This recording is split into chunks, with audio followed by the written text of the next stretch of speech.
there are only two animals on the planet that the Creator identified himself with.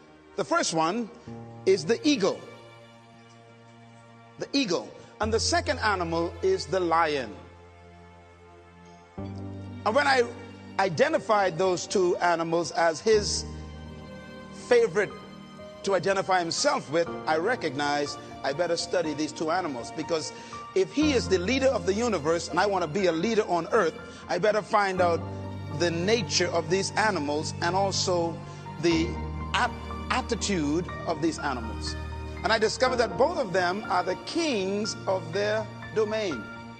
The eagle is the king of the bird kingdom, and the lion is the king of the animal kingdom. Well, I want to talk about the lion today. And the lion has what I call the spirit of leadership. And this word spirit here is referring to attitude. A leader has an attitude that makes him or her different from followers. We have to cultivate the same attitudes that the lion has, because the lion apparently has been given the same attitudes that God himself identifies with, and he put it in these creatures. Now, the lion is the king of the jungle, but the lion to me is a great source of encouragement to all of us. I want you to write this down. Remember this as long as you live. Number one, the lion is not the tallest animal in the jungle. Number two, the lion is not the largest animal in the jungle. Number three, the lion is not the heaviest animal in the jungle. Number four, the lion is not the smartest animal or the most intelligent animal in the jungle. And yet, the lion is the king. The lion, therefore, cancels all of your excuses for not becoming a leader. Tell your neighbor there's hope for you. That's right, because you ain't tall, you ain't smart, you ain't intelligent, you ain't the biggest, but you could be the leader. You don't need to be intelligent. You don't need to be smart. You don't need to have a certain height. You don't need to have a certain weight. You don't need to have any kind of advantage. And yet you can be the leader. Now, what's the main thing that shocks me with the lion is that the lion is not larger than the giraffe, bigger than the elephant, or heavier than the hippo. The lion is an amazing creature. He's not as smart as the hyena or the snake. And yet, when he shows up, they all run away. Here's one of my favorite quotes. An army of sheep led by a lion will always defeat an army of lions led by a sheep. And the answers to that dilemma is this: because leadership can transform cowards into violent warriors.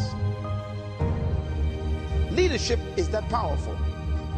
Leadership can walk into a camp of depressed people, and in 20 minutes, they have turned on into unbelievable, powerful armies. Because leadership determines everything.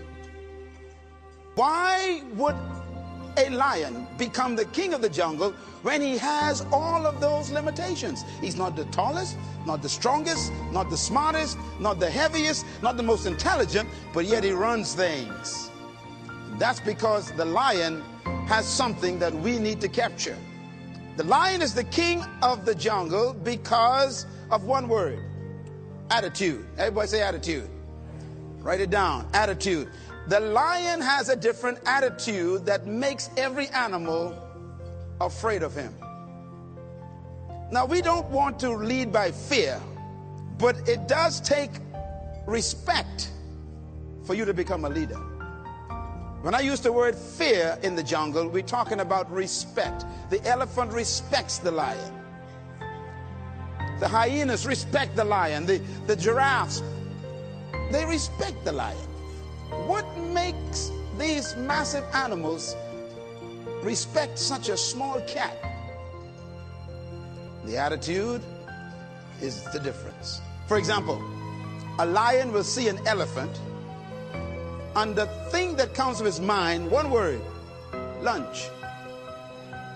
Now, the elephant is 10 times the size of the lion, probably 50 times heavier, and has more power. One stomp of his feet could destroy the lion. But when the lion sees the elephant, he doesn't look at size and weight and strength and power. He looks at lunch. I could eat this thing. And he acts the way he thinks. You see, the size is not the problem. The weight of the elephant is not his concern. What makes him act is the way he thinks. And because he thinks he can eat the elephant, he attacks him. Leadership attitude. Now here's another amazing mystery. The elephant is larger, bigger, stronger, more powerful, heavier, and more intelligent. And yet when the elephant sees the lion, one word comes to mind: eater. In other words, the elephant is controlled by the way he thinks. He thinks that he is lunch.